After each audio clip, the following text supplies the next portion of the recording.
Welcome to SR7 TV news బులెటిన్లో ముందుగా headlines. మాల్దీవుల పర్యటనలో భారత ప్రధాని మోడీకి అద్భుత స్వాగతం పలికిన స్థానికులు.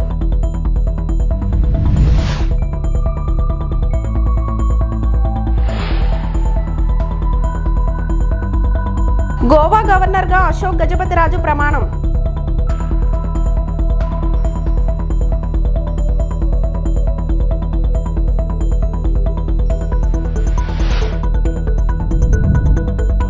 నీళ్ల కోసం మరో తెలంగాణ ఉద్యమం చేస్తాం. బనకచర్ల ప్రాజెక్టుపై చంద్రబాబు రేవంత్ రెడ్డికి హరీష్ రావు వార్నింగ్.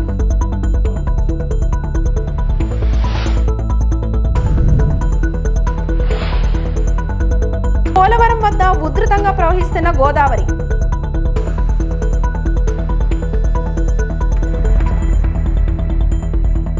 ఎక్కడైతే ఇండియా అవుట్ అన్న నినాదం వినబడిందో అక్కడే నరేంద్ర మోదీ జిందాబాద్ నినాదాలు దద్దరిల్లాయి. మాల్దీవుల పర్యటనలో భారత ప్రధాని మోదీకి అద్భుత స్వాగతం పలికిన స్థానికులు.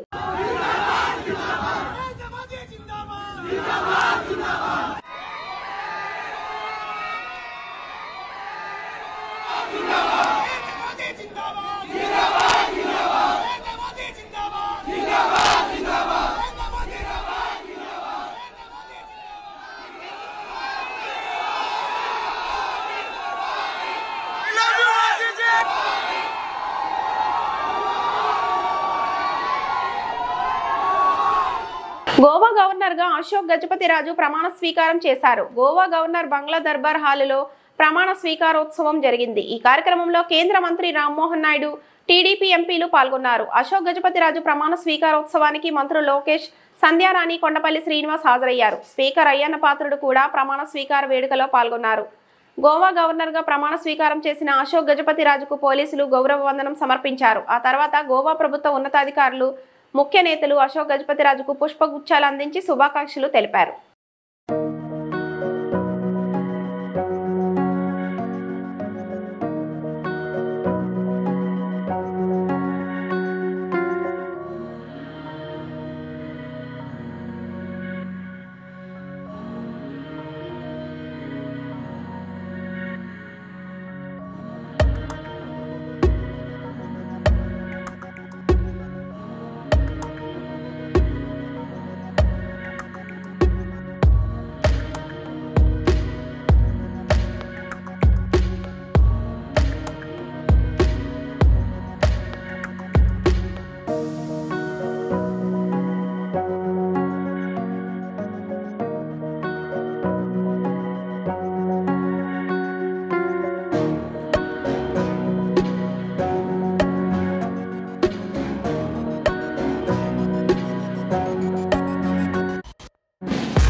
పుణ్యక్షేత్రమైన శ్రీకాళహస్తీశ్వర స్వామివారి దేవస్థానానికి ఆంధ్రప్రదేశ్ రాష్ట్ర హోంశాఖ మంత్రివర్యులు శ్రీమతి వంగలపూడి అనిత కుటుంబ సభ్యులతో శ్రీకాళహస్తీశ్వర స్వామివారి దేవస్థానానికి విచ్చేశారు.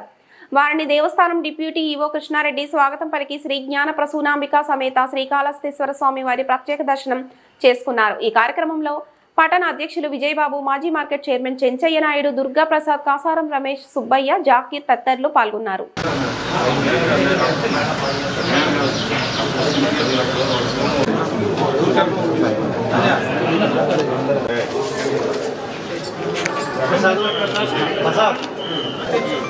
థ్యాంక్ యూ అండి. సడన్గా పెట్టుకున్నాను, కొంచెం లేట్ అయింది.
గోదావరిలో తెలంగాణకు 967 టీఎంసీలు, ఏపీకి 513 టీఎంసీలు కేటాయించారని హరీష్ రావు తెలిపారు. తెలంగాణ చర్చ సందర్భంగా ఇవి కూడా చర్చకు వచ్చాయని అన్నారు. కానీ తెలంగాణకు రావాల్సిన 967 టీఎంసీలను కూడా ఏపీ వ్యతిరేకిస్తుందని మండిపడ్డారు. తెలంగాణ ప్రాజెక్టులను వ్యతిరేకిస్తూ రాసిన లేఖలను ఏపీ ప్రభుత్వం వెనక్కి తీసుకోవాలని డిమాండ్ చేశారు.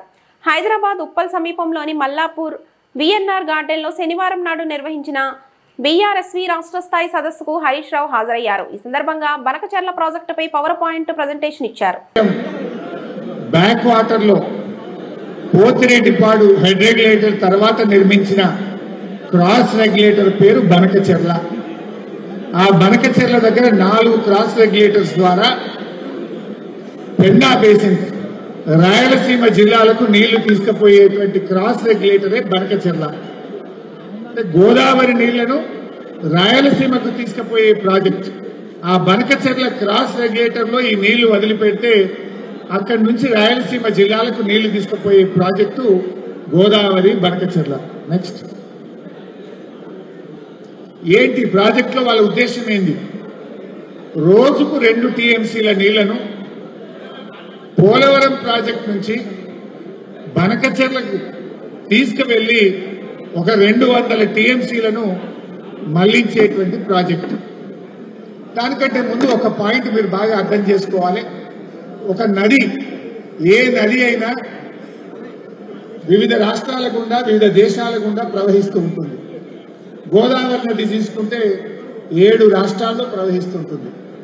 మహారాష్ట్ర, కర్ణాటక, తెలంగాణ, ఆంధ్రప్రదేశ్, మధ్యప్రదేశ్, ఒరిస్సా, కొంత ఛత్తీస్గఢ్ కూడా వస్తుంది.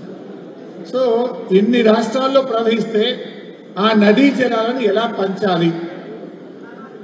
మన ప్రపంచవ్యాప్తంగా కానీ మన దేశంలో కానీ నదీ పరివాహక ప్రాంతం ఆధారంగా ఆ రాష్ట్ర అవసరాల ఆధారంగా ట్రిబ్యునల్స్ నీళ్లను పంపిణీ చేస్తాయి. ట్రిబ్యునల్ అంటే ఏంటి? కేంద్ర ప్రభుత్వము రిటైర్డ్ సుప్రీంకోర్టు జడ్జిల ఆధ్వర్యంలో 3 సభ్యులతో ట్రిబ్యునల్ ఏర్పాటు చేస్తారు. ఆ ట్రిబ్యునల్ అన్ని రాష్ట్రాల వాదనలు విని ఏ రాష్ట్రానికి ఎన్ని నీళ్లు హక్కుగా వస్తాయో ఆ హక్కులను కేటాయించేది ట్రిబ్యునల్. ఆ ట్రిబ్యునల్ యొక్క ఆర్డర్ సుప్రీంకోర్టు జడ్జిమెంట్కు సమానము. ఇది భారత రాజ్యాంగంలో చెప్పబడ్డది. ట్రిబ్యునల్ ఒక్కసారి అవార్డు చేస్తే, ట్రిబ్యునల్ రాష్ట్రాలకు నీళ్లు కేటాయిస్తే ఆ ట్రిబ్యునల్ అవార్డు సుప్రీంకోర్టు జడ్జిమెంట్కు సమానం. గోదావరి నది మీద కూడా 1980వ సంవత్సరంలో బచావత్ గారు, ఆ జడ్జి గారి పేరు బచావత్, 1980లో ఆయన గోదావరి అవార్డు పాస్ చేశాడు. 80లో గోదావరి అవార్డు పాస్ చేసినప్పుడు మనం ఆంధ్రప్రదేశ్లో ఉన్నాం, తెలంగాణ ఏర్పడలేదు. ఆ రోజు ఆయన ఏం చెప్పాడంటే, మహారాష్ట్ర తర్వాత కొన్ని నదులకు సంబంధించేమో remaining waters belongs to the state of Andhra Pradesh అన్నాడు. కొన్ని స్ట్రీమ్స్ కు సంబంధించి all water belongs to the state of Andhra Pradesh అని చెప్పాడు. సో ఆ రోజు ఆంధ్రప్రదేశ్ గా చెప్పాడు. ఆ ఉమ్మడి ఆంధ్రప్రదేశ్ లో 968 టీఎంసీలు తెలంగాణకు గోదావరి నదిలో మనకు జీవోలు ఇచ్చారు. 968 టీఎంసీలకు వివిధ ప్రాజెక్టులకు. ఇందిరమ్మ రాజ్యంలో ఇంట్లో ఉన్న ఆడబిడ్డలపైన అటెంప్ట్ టు మర్డర్ కేసులు పెడుతున్నారు. కేవలం రీట్వీట్ చేసినందుకు అక్రమ కేసులు పెట్టి జైల్లో పెడుతున్నారు. 3 ఏండ్లలో మళ్లీ అధికారంలోకి వస్తాం. ఇవాళ రేవంత్ రెడ్డికి చెంచాలుగా పనిచేస్తున్న పోలీసులకు, అధికారులకు మిత్తితో సహా తిరిగి చెల్లిస్తాం. BRS working president KTR. మొన్న ఇక మా గెల్లు శ్రీనివాస్ యాదవ్ ఇక్కడ ఉన్నాడు. తమ్ముడు దగ్గర పోతే తమ్ముడు ఏం చేసిండు, వాడెవడో గిట్టనే తుమ్మునేళ్ళు అని ఇష్టం ఉన్నట్టు పెడితే మనోడికి ఆయన కడుపు మసిలి ఆయన ఇక్కడ ఉన్న వాళ్ళు 10 మంది 20 మంది పిల్లగాళ్ళు ఆయనతో కలిసి ధన్మని పోయినరు. ఏదో కొద్దిగా చిన్న నిరసన కార్యక్రమం చేసి వచ్చిర్రు. చిన్న నిరసన కార్యక్రమం చేసి వస్తే ఆయనతో అటెంప్ట్ టు మర్డర్ కేసు పెట్టి ఆయనను అరెస్ట్ చేసి లోపలేద్దామని చూసిర్రు. కోర్టోళ్ళు ఏమున్నదా ఆయన ఏం లేదు చిన్న నిరసన అని చెప్పి ఆయనతో రిమాండ్ రిజెక్ట్ చేసిండ్రు. తమ్మునికి రిలీఫ్ ఇచ్చిండ్రు. కాకపోతే ఒక 4 తమ్ముళ్ళు మాత్రం 17-18 రోజులు జైల్లో ఉన్నారు. వాళ్ళని కలవడానికి నేను శ్రీనివాస్ యాదవ్ ఇంటికి పోతే గమ్మత్తైన విషయం, శ్రీనివాస్ భార్య ఉన్నది, అమ్మాయి పేరు శ్వేత మీద కూడా అటెంప్ట్ మర్డర్ కేసు పెట్టిర్రు. ఎవరు? శ్రీనివాస్ భార్య మీద. ఆమె బయటికి వచ్చిందా, నిరసనలో పాల్గొన్నదా ఆమెకు తెలియని కూడా తెలియదు. ఎందుకు పెట్టిరట ఎరికేనా? శ్రీనివాస్ ను అరెస్ట్ చేసినాక వాళ్ళ ఇంటికి పోయిరట పోలీసు వాళ్ళు. ఫోన్ ఇయ్యన్నారట. ఎందుకు ఇయ్యాలని నేను ఇయ్య అన్నది. అంటే అటెంప్ట్ మర్డర్ కేసు. గిది ఇందిరమ్మ రాజ్యం, గిది ప్రజాపాలన. ఒక ఇంట్లో ఉన్న ఆడపిల్ల ఏ సంబంధము లేదా ఆ రోజు జరిగిన నిరసన కార్యక్రమంతో ఆ అమ్మాయి మీద అటెంప్ట్ మర్డర్ కేసు పెట్టిన పోలీసు వెధవల్ని నేను అడుగుతున్నా, మీరు మనుషులా పశువులా అని నేను అడుగుతా ఉన్నా. బుద్ధి జ్ఞానం ఉండి చేస్తున్నారా లేకపోతే ఉద్యోగం అనేది గడ్డి తిని చేస్తున్నారా అని నేను అడుగుతా ఉన్నా.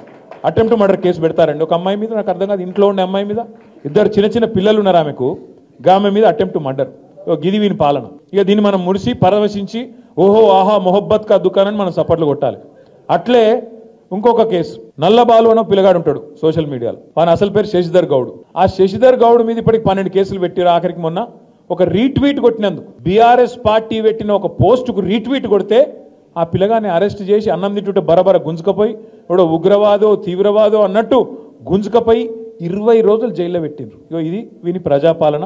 ఇది ఈ రాష్ట్రంలో పోలీసులు నడుపుతున్న తీరు.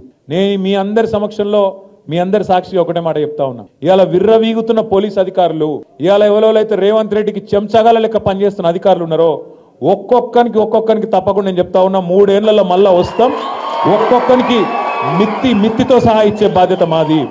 మీ సూర్యాపేటలో నల్లగొండలో కూడా ఎవడన్నా ఎక్స్ట్రాలు చేస్తే వాడు ఎవడన్నా కానీ కలెక్టర్ కానీ వాని అయ్య కానీ ఎవడన్నా కానీ ఎక్స్ట్రాలు చేస్తే వాళ్ళకి చెప్పండి, పేరు రాసి పెట్టుకోండి. నేను పక్కా చెప్తున్నా 3 ఏళ్లలో మీ అందరి దయతో తెలంగాణ ప్రజల ఆశీర్వాదంతో తిరిగి కేసీఆర్ గారు ముఖ్యమంత్రి అవుతారు. బరాబర్ హిసాబ్ కితాబ్ చేస్తాం. ఇలా ఎగిరెగిరి పడుతున్న కాంగ్రెస్ నాయకులు, వాళ్ళకు తొత్తులుగా పనిచేస్తున్న కొంతమంది పోలీసులు తప్పకుండా మిత్తితో సహా ఇచ్చే బాధ్యత నాది అనే మాట నేను విజ్ఞప్తి చేస్తా ఉన్నా. ఎవన్ అయ్యకు భయపడేది లేదు. రేవంత్ రెడ్డి కాదు వాని తాత జేజమ్మ దిగొచ్చిన మళ్ళా కేసీఆర్ గారు ముఖ్యమంత్రి కావడాన్ని ఎవడూ అడ్డుకోలేడు. ఇది వాస్తవం. సోనియా గాంధీ ఇచ్చిన లేఖలో ఏముందో కూడా రేవంత్ కు తెలియదు. కనీసం లేఖ చదివే తెలివి లేదు. కనీసం లేఖలో ఏముందో తెలియకుండానే మురిసిపోయాడు. కార్యక్రమానికి రాలేనన్న సోనియా మాటలే తనకు Oscar award, life time achievement award అని రేవంత్ చెప్పుకుంటున్నాడు. రేవంత్ రెడ్డికి ఇవ్వాల్సింది ఆస్కార్ అవార్డు కాదు, భాస్కర్ అవార్డు అంటూ రేవంత్ రెడ్డిపై బీఆర్ఎస్ కాంగ్రెస్ ప్రెసిడెంట్ కేటీఆర్ సెటైర్లు. నేను చూస్తున్నా ఢిల్లీలో ముఖ్యమంత్రి గారు ఇట్లా పరవశించిపోతున్నాడు మాట్లాడుకుంటా. ఏమైందిరా వీనికే నేను అనుకుంటే, ఏమైందంటే ఆయన కట సోనియా గాంధీ ఉత్తరం రాసిందట. ఏమని? శ్రీమతి సోనియా గాంధీ जी मुझे अप्रिशिएट करते हुए एक खत लिखा है. సోనియా గాంధీ గారు నాకు ఉత్తరం రాసిండ్రు, చాలా బాగా చేసినామని రాసిండ్రు. నేను దానికి ఇది నాకు ఆస్కర్ అవార్డు కంటే, నాకు లైఫ్ టైం అచీవ్మెంట్ కంటే, గోల్డ్ మెడల్ కంటే ఇదే నాకు ఎక్కువ అన్నాడు. This is for me lifetime achievement, this is for me Oscar award, this is for me Nobel prize. ఏం రాసిందిరా సోనియా గాంధీ ఈయనకని చెప్పి నేను పరిశాన్ అయినా. ఇంతకు ఏం రాసిందయా అని అందులో ఉంటే ఆ ఉత్తరం, ఈయనకేమో పాపం చదువు రాదు, చెప్పేటోడు ఎవడు లేడు పక్కకు. ఆ డిగ్రీ కూడా నాకు తెలిసి దొంగ డిగ్రీ తప్ప నిజాం డిగ్రీ అయితే కాదు. మీరు చూడు, ఆ లెటర్ చూసిరా లేదా మీరు? ఆ లెటర్లో ఏం రాసింది తెలుసా? సోనియమ్మ, నువ్వు పిలిచినావు నన్ను, కానీ నేను రాలేకపోతున్నా, ఏమనుకోకని రాసింది. అంతే, తప్ప ఏం రాయాలి. దానికి ఈయన పట్టుకొని ఇగో ఇది నాకు ఆస్కర్ అవార్డు, నీకు కావాల్సింది ఇవ్వాల్సింది ఆస్కర్ అవార్డు కాదురా నాయన, నీకు ఇవ్వాల్సింది భాస్కర్ అవార్డు. అదేదో సినిమాలు చెప్తారు చూడు, భాస్కర్ అవార్డు అని. ఈయన చేసిన మోసాలకు ఇవ్వాల్సింది భాస్కర్ అవార్డే తప్ప ఆస్కర్ అవార్డు అయితే కాదు. ఎవడో ఒకడు దయచేసి ఎవరో ఒకరు మీరు పోయి చదువు చెప్పురు కొద్దిగా ఆయనకు. ఎందుకంటే ఆయనకు వాళ్ళు ఉన్నదేదో తెలియదు. ఎవరో ఏదో రాసిస్తే చదువుడు తప్ప లొడలోడ ఒరుడు తప్ప ఏం తెలియదు. ఏలూరు జిల్లా పోలవరం ప్రాజెక్టులోకి ఎగువ కురుస్తున్న భారీ వర్షాలకు తోడు కొండవాగులు తోడవడంతో గోదావరికి భారీగా వరద నీరు వచ్చి చేరుతుంది.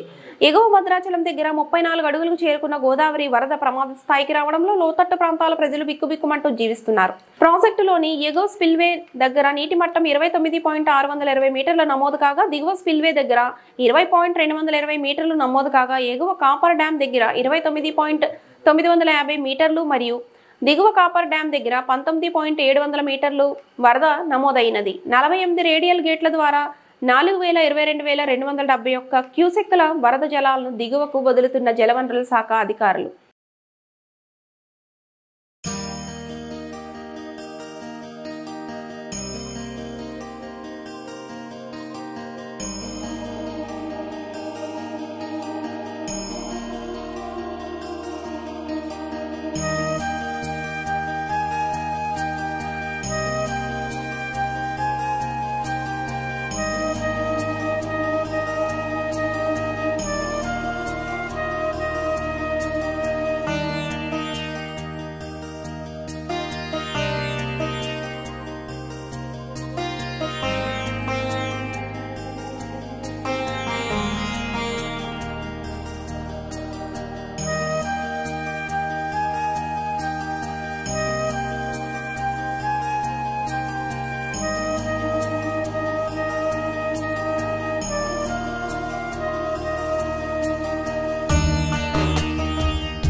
అల్లూరు జిల్లా చింతపల్లి ఏజెన్సీలో గిరిజన ప్రజలు వర్షాకాలంలో తీవ్ర అవస్థలు పడుతున్నారని ఆదివాసీ గిరిజన సంఘం జిల్లా గౌరవ అధ్యక్షుడు బోనంగి చిన్నయ్య పడాలన్నారు.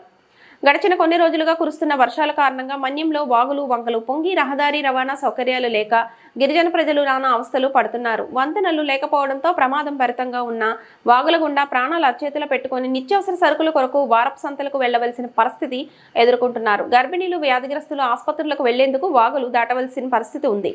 రహదారి సౌకర్యం లేక రోగాల బారిన పడిన రోగులు మృతి చెందుతున్న పరిస్థితులు లేకపోలేదు. స్వాతంత్రం వచ్చి దాదాపు 8 దశాబ్దాలు కావస్తున్నా మన్యం ప్రాంతం అభివృద్ధికి నోచుకోలేదు. దశాబ్దాలు గడుస్తున్న ఏజెన్సీ మారుమూల గిరిజన ప్రజల తలరాతలు మారలేదు. చింతపల్లి మండలం అంజలి శనివారం పంచాయతీకి ఎంతో కాలంగా రహదారి లేక ప్రజలు నానా అవస్థలు పడుతుంటే ప్రభుత్వ 2 కోట్ల రూపాయలు నిధులు మంజూరు చేసి 2 రోజుల నుండి తారు రోడ్డు పనులు ప్రారంభిస్తే అటవీశాఖ అధికారులు అనుమతులు లేవంటూ అడ్డుకోవడం విడ్డూరంగా ఉందని చిన్నయ్య పడాలన్నారు. దీని విషయమే జిల్లా కలెక్టర్ని కలుస్తామన్నారు.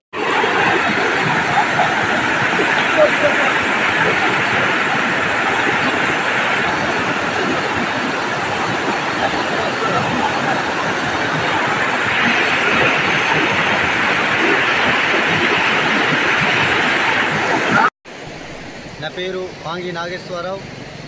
ఈ రాత్రి వర్షంకి తాత్కాలికంగా తోరలేసినటువంటి ఈ యొక్క గంగావరం బ్రిడ్జిని రాత్రి వర్షంకి కొట్టుకుని పోయింది. ఇక నుండి మన గిరిజన ప్రజలకి తీవ్రమైన ఇబ్బందులే. ఎన్నిసార్లు మేము స్టేట్మెంట్లు ఇచ్చినా కానీ ఎటువంటి అధికారులు స్పందించడం లేదు. ఈ రోజు నుండి ఇంకా మాకు కష్టాలే ఇంకా తీరవు. ఇక నుండి ఏ నిత్య అవసర సరుకులు తీసుకురావాలన్నా, ఎక్కడికి హాస్పిటల్కి వెళ్ళాలన్నా, గర్భిణీ స్త్రీలకు హాస్పిటల్కి తీసుకెళ్లాలన్నా ఇక నుండి ఇంకా మాకు చాలా ఇబ్బందివే. ఈరోజు వర్షంకి ఈ తోరలన్నీ కూడా తాత్కాలికంగా చేసినటువంటి ఈ తోరలను కూడా కొట్టుకుపోయింది. దీన్ని వెంటనే అధికారులు స్పందించి మా యొక్క ప్రజలకి కనికరపడి బ్రిడ్జిని కూడా త్వరలో నిర్మించేటట్టు మీరు సహాయపడతారని కూడా ప్రభుత్వం వారికి కోరి ప్రార్థిస్తున్నారు. అనకాపల్లి జిల్లా నర్సీపట్నంలో దళిత రైతులు 3 రోజుల నుండి నిరాహార దీక్ష. అధికారుల స్పందన కరువు. అంబేద్కర్ విగ్రహానికి వినతి పత్రం అందజేత. జీ కోడ్ 332 సర్వే నంబర్లో క్వారీ రద్దు చేయాలని రైతులు 3 రోజుల నుంచి ఆర్డీఓ ఆఫీస్ దగ్గర నిరాహార దీక్ష చేస్తున్నా పట్టించుకొని ఆర్డీఓ దళితులన్నా, దళితుల ప్రాణాలన్నా, దళిత భూములన్నా ఈ అధికారులకు లెక్కలేదని మైనింగ్ చేస్తున్న వాళ్లే ముఖ్యమన్నట్లుగా రెవెన్యూ అధికారులు వ్యవహరిస్తున్నారు. ఈ క్వారీ వల్ల ఈ దళితులకు జరుగుతున్న అన్యాయాన్ని వివరిస్తూ ఈ క్వారీని రద్దు చేయాలని ఏకైక డిమాండ్తో ఈ నిరాహార దీక్ష చేస్తామన్నారు. కాబట్టి ఈ రెవెన్యూ అధికారులు ఎన్ని రోజులు ముఖం చాటేస్తారు అని చెప్పేసి అడుగుతున్నాం. ఆర్డీఓ స్పందన లేదు అని చెప్పేసి నిరసనగా సాయంత్రం 4 గంటలకు టెంట్ ముగిసిన తర్వాత ర్యాలీగా అంబేద్కర్ విగ్రహం వరకు వెళ్లి అంబేద్కర్కి వినతి పత్రం ఇవ్వడం జరిగింది.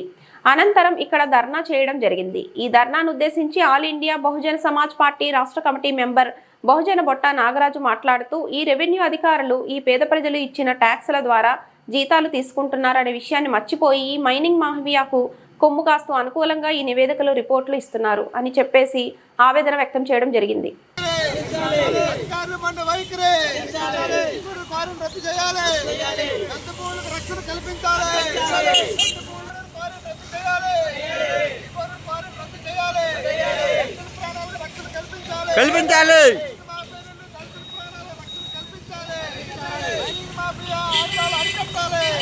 పేరు Bahujana Botta Nagaraju. All India PSP party రాష్ట్ర కమిటీ మెంబర్గా పనిచేస్తా ఉన్నాను. ఈరోజు జీకోడూరు గ్రామంలో 332 సర్వే నెంబర్లో క్వారీని రద్దు చేయాలని చెప్పేసి నాకున్నటువంటి దళిత రైతులు 3 రోజుల నుంచి ఆర్డీఓ ఆఫీస్ దగ్గర నిరాహార చేస్తూ ఉన్నారు. కానీ అధికారులు నిమ్మకి నీరెత్తినట్టు పట్టించుకోకుండా ఉన్నారు. అలా బాగా మళ్ళీ ఈ భూముల దగ్గర ఆ క్వారీ దగ్గర ఈ రైతులు భూమి లేదని చెప్పేసి ఎంఆర్ఓ చెప్తా ఉన్నాడు. మరి ఎవరికి భూమి ఉండదని చెప్పేసి అంటా ఉన్నాను. బంగారాజు దగ్గర భూమి ఉన్నదా, లేదంటే బంగారాజు వెనకాల ఉన్నటువంటి దళారులకు భూమి ఉన్నదా అని చెప్పేసి అడుగుతా ఉన్నాం. ఎంఆర్ఓ గారు ఉద్యోగం కోసం వచ్చారు ఇక్కడ మీరు, అంతే తప్ప మేము కట్టే పనులతో మీరు జీతాలు తీసుకున్నారు. కానీ బంగారాజు మైనింగ్ మాఫీ ఇచ్చే డబ్బులతో మీరు జీతం తీసుకోవట్లేదని చెప్పేసి చెప్తా ఉన్నాం. కాబట్టి మీరు మా కోసం పని చేయాలి తప్ప ఎంఆర్ఓ గారు కానీ ఆర్టీఓ గారు కానీ అంతగాని మైనింగ్ మాఫీ కోసం పనిచేస్తా చూస్తూ ఊరుకోమని చెప్పి చెప్తా ఉన్నా. అలాగే వార్డు ఆఫీసర్ ధర్నా చేస్తూ ఉంటే కనీసం అక్కడికి వచ్చి ఎందుకు మీరు టెంట్ వేశారు, మీ సమస్య ఏంటని చెప్పేసి అడగడానికి మీకు నామోసిగా ఉంది. అదే మీరు బంగారాజు అనే శంశంకర్ దగ్గరకు ఫోన్ చేస్తే మాత్రం పరుగులు ఎట్టుకుని పోతా ఉన్నారు. అలాగే మీరు బయట నర్సీపల్లి ఎంఆర్ఓ గారు ఆర్డీ వారు కూడా ఇది తప్పుడు టెంట్ వేస్తున్నారు అలా అని చెప్పేసి అన్నారు. మీరు ఎలా నిర్ణయిస్తారని చెప్పేసి అడుగుతా ఉన్నాం. మీరు మా దగ్గర రావాలి కదా, మా వాళ్ళ దగ్గర పాస్బుక్ ఉన్నాయి కదా, ఆ పాస్బుక్లు కూడా ఒకసారి చూపిస్తాం, మీరు చూడండి. దళితులే కదా, ఈ దళితులకి ఈ బీఎస్పీ పార్టీ ఏఐబీఎస్పీ పార్టీ వాళ్ళు సిపిఎం వాళ్ళు ప్రజా సంఘం అందరూ కూడా చేస్తూ ఉన్నారు. కానీ మీరేమో చిన్న చూపు చేస్తూ ఉన్నారు. కానీ నేను తీవ్ర స్థాయి తీసుకెళ్తామని చెప్పి చెప్తా ఉన్నాం. ఇక్కడ ఆర్డీఓ గారు కానీ ఎంఆర్ఓ గారు కానీ ఒకటే చెప్తా ఉన్నాం, మీరు తప్పుడు నివేదికలు ఇస్తున్నారు కలెక్టర్ గారికి. దళితుల భూములు మీరు కాజాలని చూస్తూ ఉన్నారు. అంటే బడాబాబులు ఎవరైతున్నా బంగారాజు వస్తూ ఉన్నారు. అది మంచి పద్ధతి కాదు. ఆర్డీఓ గారు ఎంఆర్ఓ గారు చెప్తాను, నేను రెవెన్యూ డిపార్ట్మెంట్ వారికి. అలాగే కలెక్టర్ గారు కూడా రిక్వెస్ట్ చేస్తా ఉన్నాం. ఇన్ని ధర్నాలు చేస్తా ఉన్నాం, 4 రోజుల పాటు కార్యక్రమాలు చేస్తూ ఉంటే కనీసం ఏం జరుగుతుందని చెప్పేసి కూడా మీరు పట్టించుకోవట్లేదు. మీరందరూ ఎవరి కోసం ఉన్నారని చెప్పేసి అడుగుతా ఉన్నాం. ఇక్కడ ఉన్నటువంటి పొలిటికల్ లీడర్స్ కోసం ఉన్నారా, లేదంటే ఇక్కడ ఉన్నటువంటి బడా మైనింగ్ మాఫియా కోసం ఉన్నారా అని చెప్పేసి అడుగుతున్నాం. అందుకనే చెప్తా ఉన్నాం, మీరు మా కోసం ప్రజల కోసం ఉన్నారు. మేము కట్టే పనులతో మీరు చేతులు తీసుకున్నారు కాబట్టి మా కోసం పనిచేయాలి. ఈ కార్యక్రమాలని ఇంతటితో వదలం మిమ్మల్ని అని చెప్పేసి అడుగుతా ఉన్నాం. ఏదైతే మీరు మైనింగ్ లీజులు ఇచ్చారో ఇవ్వలేదో తెలియదు మాకు. కానీ తప్పుడు మాత్రం లీజులు ఇచ్చారని చెప్పేసి మైనింగ్ పట్టుకోవడానికి చూస్తూ ఉన్నారు. అక్కడ ఉన్నటువంటి మా దళితులు భూములన్నీ కూడా పోతా ఉన్నాయి. అక్కడ ఉన్నటువంటి పంటలు పోతా ఉన్నాయి. వీళ్ళ ప్రాణాలకు ప్రమాదం ఉంది. అక్కడ ఉన్నటువంటి పశువుల ప్రమాదం ఉంది. అది పోక మా వాళ్ళు చంపేస్తామని చెప్పేసి బెదిరిస్తూ ఉన్నారు. మైనింగ్ మాఫియా గలాదులు ఎక్కడెక్కడో వచ్చి ఇక్కడ మా వాళ్ళకి ఎడుగులు తీసి చేస్తూ ఉన్నారు. అక్కడ డాక్టరేట్ దగ్గర ఎలాగైతే ఎడగొట్టేసి అక్కడ ఎలాగైతే అక్కడికి అమ్మాయికి గిఫ్ట్లు మాయ చేసి డాక్టరేట్ కొట్టుకుపోతా ఉన్నారు. అదే కళారులు ఇక్కడికి వచ్చి మళ్ళీ ఈ మాఫియా కోరిగా ఈ నెలరాయి కోరిని కూడా అప్పచెప్పాలని చెప్పి చూస్తూ ఉన్నారు. ఇది మంచి పద్ధతి కాదని చెప్తా ఉన్నాం. మీరు మా భోజనలే కాకపోతే మీరు ఈ దళితుల పక్క ఉండాలి, అమాయకుల పక్క ఉండాలి. ఎవరైతే నష్టపోతున్నారో వాళ్ళ పక్క ఉండాలి తప్ప మీరు పైసలు కక్కుర్తపడి ఈ రోజు బంగారాజు వైపు ఉండి ఎలా ఇబ్బందులు పెడతా ఉన్నారు. అది మంచి పద్ధతి కాదని చెప్తా ఉన్నాం మైనింగ్ దళారులకి. అలాగే ఇక్కడ ఏదైతే డిపార్ట్మెంట్లు ఉన్నాయో మిగతా వాళ్ళందరూ కూడా మీరందరూ సహకరించండి. మీరు కానీ 2-3 రోజుల్లో కానీ ఈ సమస్య పరిష్కారం చేయకపోతే మా బహుజన సత్తా ఏటో మీకు చూపిస్తామని చెప్పి చెప్తాను. ముఖ్యంగా నర్సీపల్లి నడిబొట్లో ఇంత కార్యక్రమాలు చేస్తూ ఉంటే ఇక్కడ కూటమి నాయకులు కానీ గతంలో ఉన్నటువంటి వైసీపీ నాయకులు కానీ జనసేన నాయకులు కానీ ఎవరు కూడా పట్టించుకోవట్లేదు. అంటే దళితులుండే చిన్నచూపు లేదా బంగారాజు నుండి మీ అందరూ కూడా ఉడుపులందయ్యా అని చెప్పేసి అడుగుతా ఉన్నాం. ఇప్పటికైనా సరే మీరందరూ నిజంగా ఈ సొసైటీని మార్చాలని చిత్తశుద్ధితో ఉన్న రాజకీయ పార్టీలు అయితే ఈ దళిత నిరాధారకి మద్దతు ఇవ్వాలని చెప్పేసి అడుగుతూ ఉన్నాం. లేదు మేము బంగారాజుకి ఇచ్చే పైసలు తక్కువ దొరుకుతున్నామంటే అది మీ విద్యుత్గా వదిలేస్తారని కూడా చెప్తా ఉన్నాం. మరొకసారి ఎక్కున్నటువంటి రెవెన్యూ డిపార్ట్మెంట్కి రిక్వెస్ట్ చేస్తాను, ఈ సమస్య కానీ పరిష్కారం చేయకపోతే తీవ్ర పరిణామాలు ఎదుర్కోవాల్సి వస్తుందని చెప్పేసి కూడా హెచ్చరిస్తున్నాం. అక్కడ ఉన్నటువంటి భూములు బంగారాజు కానీ మైనింగ్ మాఫియా జాగిరి కాదు, ఇది మా భూములు అని చెప్పేసి చెప్తా ఉన్నాం. మా దళిత భూములని కూడా చెప్తా ఉన్నాం. కాబట్టి దాని మైనింగ్ మాఫియాలారా అని చెప్పేసి అడుగుతా ఉన్నాం. మైనింగ్ మాఫియా దళారులారా అని చెప్పేసి అడుగుతూ ఉన్నాం. అలాగే వెంటనే మైనింగ్ ఏదైతే ఉందో లీజులు రద్దు చేయాలని చెప్పేసి కూడా మేము డిమాండ్ చేస్తా ఉన్నాం. చీకోడూరు క్వారీని రద్దు చేయాలి, చీకోడూరు క్వారీని రద్దు చేయాలి, చీకోడూరు క్వారీని రద్దు చేయాలి. రైతు ప్రాణాలకు రక్షణ కల్పించాలి, రైతు భూములకు రక్షణ కల్పించాలి, రైతు భూములకు రక్షణ కల్పించాలి. మాఫియా ఆగడాలను అడ్డుకట్టాలి, మాఫియాతో నిలాఖద్దైన రెవెన్యూ డిపార్ట్మెంట్ అన్న కొలు తెరవాలి, మాఫియాతో నిలాఖద్దైన రెవెన్యూ డిపార్ట్మెంట్ కొలు తెరవాలి, రెవెన్యూ డిపార్ట్మెంట్ రైతుల పట్ల తీసుకోవాలి.